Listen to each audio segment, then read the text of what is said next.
نحمده ونصلي ونسلم على رسوله الكريم. أما بعد فأعوذ بالله من الشيطان الرجيم. بسم الله الرحمن الرحيم. ألف لام ميم.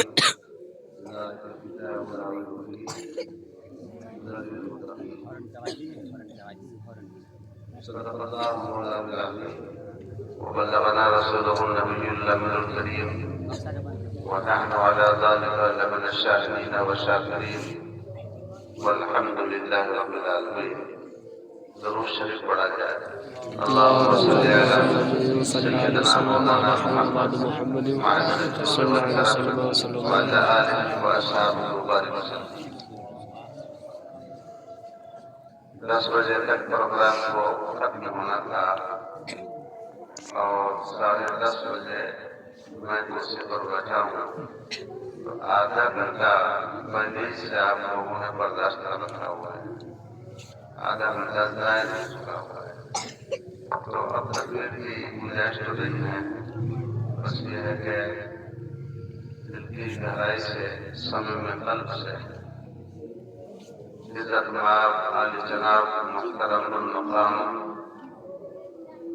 یوسف انصاری صاحب کو مبارکبادیوں کے گلدستے پیش کرتا ہوں کہ انہوں نے ایسے پرآشوق ماحول میں جہاں ہر کوئی اپنی اولاد سے طلب دنیا رکھتا ہے، دنیاوی دولت مال کاروبار تجارت روزگار کی تمنا رکھتا ہے، ایسے ماحول میں انہوں نے اپنے بچے کو نور نظر کو لخت جگر کو فرزند ارجمند کو حافظ قرآن بنایا. ان کے سینے میں 30 پارہ قرآن پہنچانے کا انتظام کیا. یہ بہت بڑی ہمت کی بات ہے، جرأت کی بات ہے. کوئی باپ آج کل نہیں چاہتا کہ میرا بیٹا میرے لیے بڑھاپے میں عصائے پیری بنے. عصائے پیری بننے کی بجائے صرف عالم بن جائے، حافظ بن جائے، قاری قرآن بن جائے، دولت اکٹھی نہ کرے، مال اکٹھا نہ کرے، کوئی باپ نہیں چاہتا. ان حالات میں، ایسے حالات میں کوئی باپ اگر یہ ہمت رکھتا ہے کہ اپنے بیٹے کو حافظ قرآن بناتا ہے، اس کا مطلب یہ ہے کہ اس باپ کو معاشرت کے میدان میں اپنی عزت پانے کا پورا یقین کامل حاصل ہے. کیونکہ حدیثوں میں آیا حافظ قرآن کے باپ کے سر پہ اتنا روشن تابناک درخشاں اور چمکتا ہوا تاج بنایا جائے گا کہ اہل محشر کی آنکھیں اس تاج کو تکتے رہ جائیں گے. آپس میں پوچھیں گے کہ یہ کون خوش نصیب ہے جس کے سر پہ اتنا عظیم تاج بنایا گیا. کہا جائے گا کہ یہ حافظ قرآن کا باپ ہے. اس تصور نے ان کو مجبور کیا اور یہ حافظ قرآن بنایا اپنے بیٹے کو. ایسی بات ہے صرف ایک باپ کو نہیں بلکہ خاندان در خاندان کو بخشوانے کا ذریعہ بنیں گے حافظ قرآن. معاشر کی بخشش پر انہوں نے یقین کیا، دنیا کی دولت سے آنکھیں بند کر کے آخرت میں سرفرازی اور سرخروئی پر یقین کیا اور تب جا کر کے انہوں نے حافظ قرآن بنایا. اور جب اس پر یقین کیا تو یقین یہ بھی جان لیجیے کہ انشاءاللہ اس کا بیٹا کبھی ان کو محروم بھی نہ کرے گا. بہت زیادہ پیسے کمانے والے امریکہ میں چلے جاتے ہیں اور پھر وہاں جب ان کو اپنے گھر میں خادمہ کی ضرورت پڑتی ہے یا خادم کی ضرورت پڑتی ہے تو وہ ماں باپ کو بلا لیتے ہیں کہ نوکرانی کریں گے. یہ ہے پیسوں کا کام. بہتوں کے بارے میں اخبار میں آپ نے پڑھا ہوگا، موبائل میں آپ نے دیکھا ہوگا کہ پیسے اتنے آئے کہ ماں باپ بوڑھے بیچارے گھر میں تنہا رہ گئے، اولاد ساری کے ساری دیش ودیش چلی گئی، مرتے وقت تک چہرہ دیکھنا بھی نصیب نہ ہو سکا. لیکن ایک حافظ قرآن کو وہ مقام رکھتا ہے کہ اگر خدا کا خاص حاضری نہ بھی ہو سکی تو وہ روزانہ جو تلاوت قرآن کرتے ہیں قرآن پاک کا وہ ورد کرتے ہیں. اس پارا اگر ایک مرتبہ اپنے والد کے سال ثواب کے لیے رب البارگاہ میں پیش کر دیا تو وہ بخشش کے لیے سبحان اللہ، کیا بات ہے، سبحان اللہ. قرآن کا سینہ کتنا مضبوط ہے. جو قرآن نبی کریم صلی اللہ علیہ وسلم کی ذات گرامی پر اترا اس قرآن کو انہیں الفاظ کو اپنے سینے میں لوٹ کر لینا ایک بڑی بات نہیں ہے. یاد رکھیں دنیا میں سب سے زیادہ پڑھی جانے والی کتاب قرآن بے شک، سب سے زیادہ پوری دنیا میں. اور مذہبی کتاب ہو یا غیر مذہبی کتاب ہو ساری دنیا میں سب سے زیادہ پڑھی جانے والی کتاب قرآن ہے. دوسری بات یہ یاد رکھیے کہ پوری دنیا میں سب سے زیادہ یاد کرنے کے لحاظ سے آسان کتاب قرآن. قرآن پاک میں آیا کہ ہم نے اس کو یاد کرنے کے لیے آسان بنا دیا ہے. اور یہ سب صدقہ ہے نبی رحمت صلی اللہ علیہ وسلم کا. چونکہ میں نے اس سے پہلے اگلی مجلس میں بھی ایک بات کا اعلان کیا تھا. قرآن پاک میں آیا ہے لو انزلنا هذا القرآن على جبل لرأيته خاشعا متصدعا من خشية الله.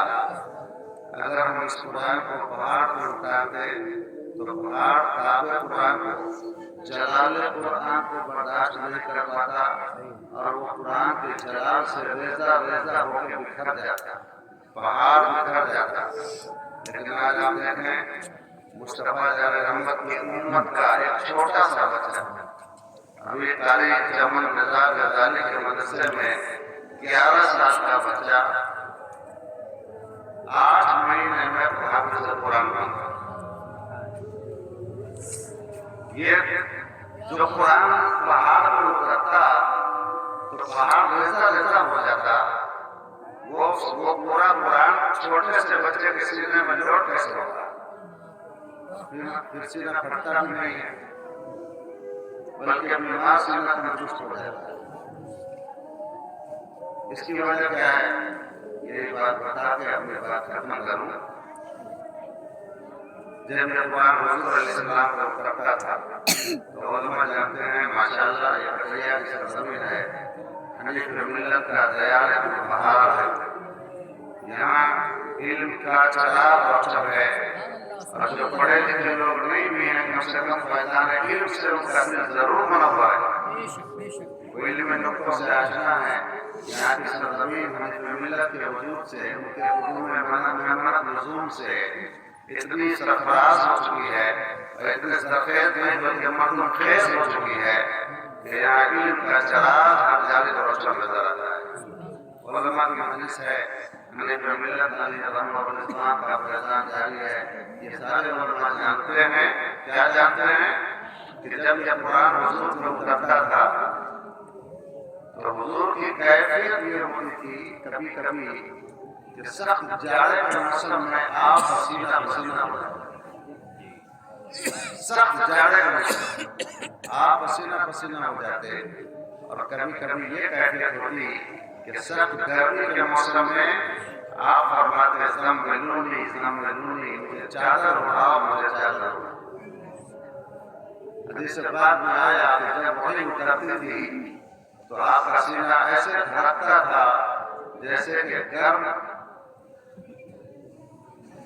چولہے پر برتن میں پانی رکھ لیجیے اور بہت تیز آنچ لگائیے، بہت تیز گرمی دیجیے. پانی جس طرح دیکھنے میں کھولتا ہے اس طرح آپ کا سینہ مبارک کھولتا تھا. مختلف کیفیت ہوتی تھی. کبھی آیا عزیز الجل یعنی گھنٹی کی آواز کی طرح جیسے وائبریشن ہوتا ہے گھنٹی میں، گھنٹی بجانا چھوڑ دیجیے پھر بھی وائبریشن ہوتا ہے. ایسے حضور علیہ السلام پر وحی کی کیفیت تاری ہوا کرتی. جیسے موبائل کو وائبریشن بجا دیجیے جب فون آئے گا موبائل آئے گا تو موبائل کام جاتا ہے، پھٹا جاتا ہے. وہ کیفیت ہوتی تھی آقا کریم صلی اللہ علیہ وسلم کی یہ قرآن کا تاب تھا، اس کا جلال تھا، اور تاب قرآن اور جلال قرآن کی یہ مختلف کیفیتیں حضور پر وارد ہوتی تھی۔ تو یہ حضور کا سینہ تھا، آمنہ کے لال کا سینہ تھا، عبداللہ کے جگر پانے کا سینہ تھا، حضرت دائی حلیمہ کے دودھ پینے والے شہزادے کا سینہ تھا، جو قرآن کے جلال کو برداشت کرتا رہا۔ اور پھر اس سینہ محمدی میں پہنچنے کے بعد قرآن کا جلال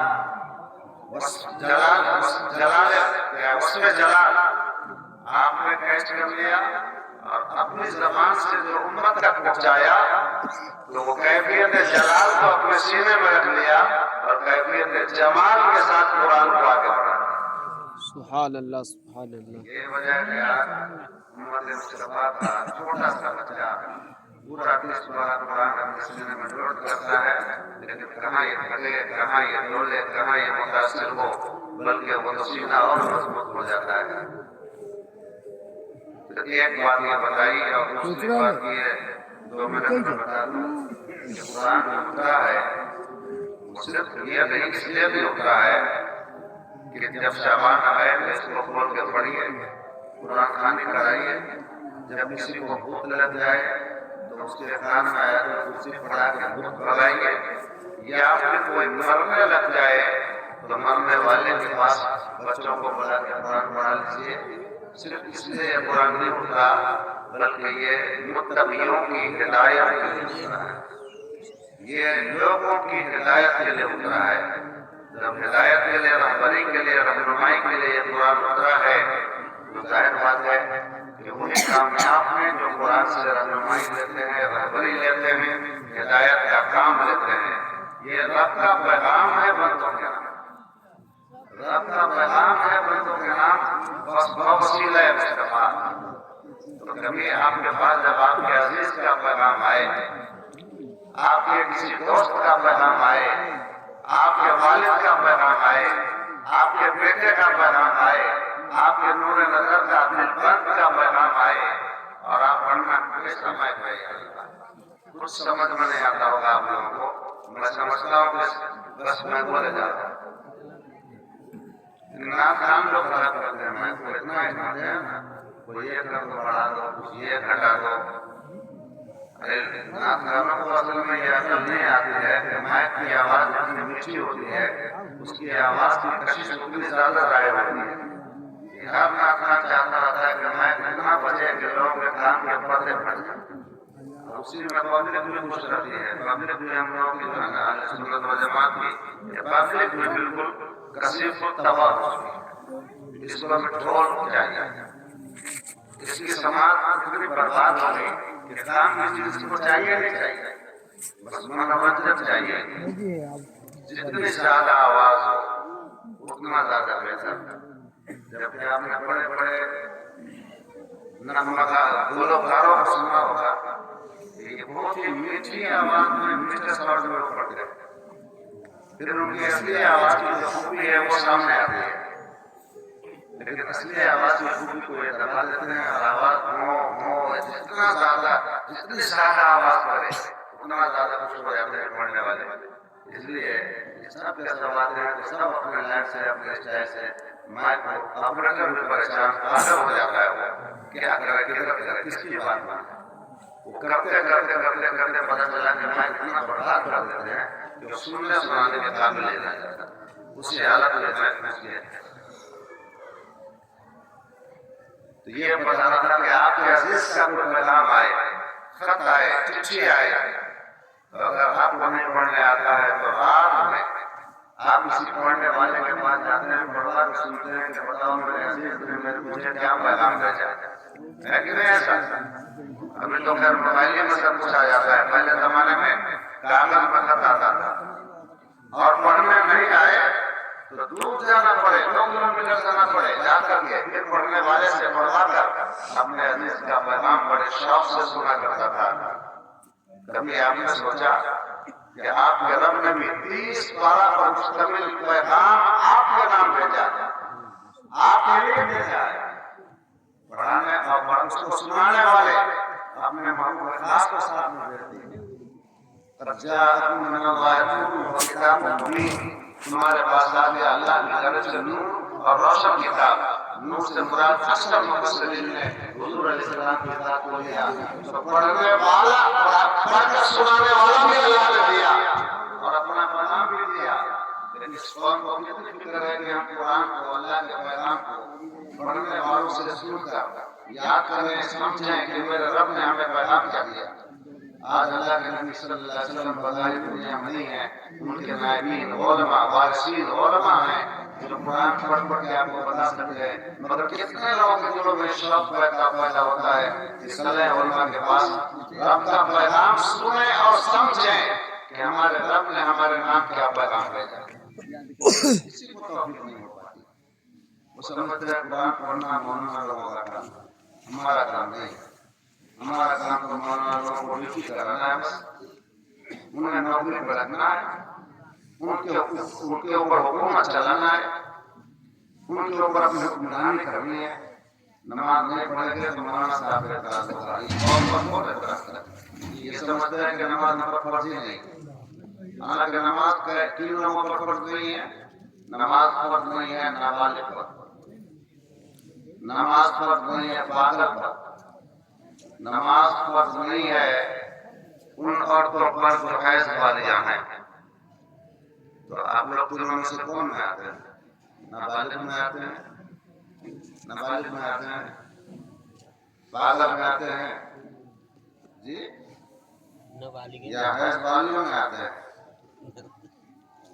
جب کسی میں نہیں آتے ہیں تو نماز تو فرض ہے، مگر ہم نے سمجھ لیا، صدر سیکریٹری نے، مدرسہ کے اراکین نے، مسجد کی کمیٹی نے سمجھ لیا کہ یہ نماز پڑھنا مولانا کا کام ہے، ہمارا کام تو ترما دینا ہے خالی، ساری ہیکڑی نکل جائے گی، انتظام زیادہ نہیں ہے، بہت جلد جانے والے ہیں حساب کی جگہ پر۔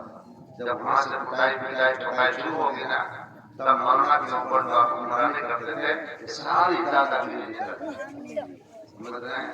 یہ قرآن سب کے لیے پیغام ہے رب کا، سب کو سمجھنا ضروری ہے، سب کو اس کو پڑھنا ضروری ہے، اور سب کو اس کو پڑھنے کے بعد سمجھنا ضروری ہے، سمجھنے کے بعد عمل کرنا ضروری ہے۔ اللہ توفیق بخشے۔ تقریر کا ٹائم ختم ہو چکا ہوا ہے، بلکہ جو میں چند منٹ لے لیا یہ بھی زیادہ لے لیا، اور یہ خوشی ہو رہی ہے کہ ہم نے نچ رہا اپنے والد کے لیے صدقہ جاریہ بنے، اپنے والدین کے لیے صدقہ جاریہ بنے۔ ان کے سر پہ دستانے حفظ لپٹی گئی، اسی وقت سمجھ میں آ گیا کہ ان کی زندگی کا پیراگراف بدل رہا ہے۔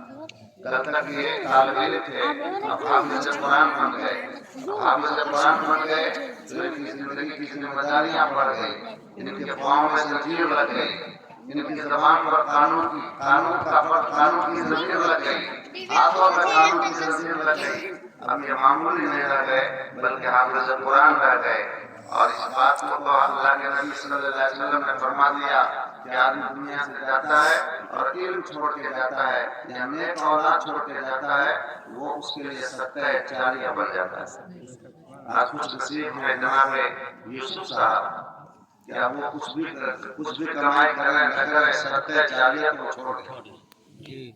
ان کا بیٹا جب جب قرآن پڑھے گا ان کو ثواب ملے گا، وہ قبر میں سوئے رہیں گے، ان کا بیٹا دنیا میں قرآن پڑھے گا، دنیا میں قرآن پڑھائے گا، تلاوت قرآن کرے گا، جتنا پڑھے گا، جتنا پڑھائے گا، جب جب قرآن ان کی زبان سے ادا ہوگا اس کا ثواب ان کے والدین کریمان کو قبر میں ملتا رہے گا۔ سبحان اللہ سبحان اللہ۔ کبھی ختم نہ ہونے والا سلسلہ بن گیا جو انہوں نے کما لیا۔ آپ کو بھی اللہ توفیق دے، اپنے گھر میں حافظ قرآن بنائیے، عالم دین بنائیے، تاکہ وہ آپ کے لیے صدقہ جاریہ بن جائیں۔ چلے انہی چند کلمات کے ساتھ اپنی 11 فروری ابھی تو آنے والا ہے بدھ کو، اب جو بدھ آئے گا سربلوں میں عظیم الشان جلسہ ہو رہا ہے، مدرسہ کی طرف سے جلسہ ہو تو اس جلسے میں ضرور جانا چاہیے، کیونکہ مدرسے والے بڑی محنت کر کے جلسہ سجاتے ہیں، بچے نکالتے ہیں، آپ لوگ کچرا مال دیتے ہیں، مگر وہ مدرسہ ایسی فیکٹری ہے جہاں سے مال کو نکھار کے پیش کیا جاتا ہے، سبحان اللہ سنوار کے پیش کیا جاتا ہے۔ نیٹا پوٹا پوچھنے نہیں آتا، کپڑا پہننے نہیں آتا، نعرہ باندھنے نہیں آتا، سلام کرنے نہیں آتا، جینے کا صحیح شعور نہیں ہوتا، مگر اہل مدارس ایسے نکمے بچوں کو اپنا خون جگر پلا پلا کر کے سینچتے ہیں، ان کو پروان چڑھاتے ہیں اور بچے کو سنوار کر سجا کر سر پہ دستار خیرات، دستار عالمیت، دستار علم سجا کر تب قوم کے سامنے پیش کرتے ہیں۔ اس منظر کو دیکھنا چاہیے، مدرسے کے جلسوں میں ضرور جانا چاہیے تاکہ مدرسے والے کا حوصلہ بلند ہو جائے، ان کی ہمتیں بلند ہو جائیں۔ تو اس میں آئیے، شرکت کیجیے، اپنی شرکت سے جلسہ والے کی، مدرسے والے کی حوصلہ افزائی کیجیے اور اپنی قسمت بھی کامنا کیجیے۔ یہ 11 فروری بروز بدھ سربلوں کی سرزمین پر عظیم الشان جلسہ انشاءاللہ آپ تشریف لائیں گے۔ وما علینا الا البلاغ، وآخر دعوانا الحمدللہ۔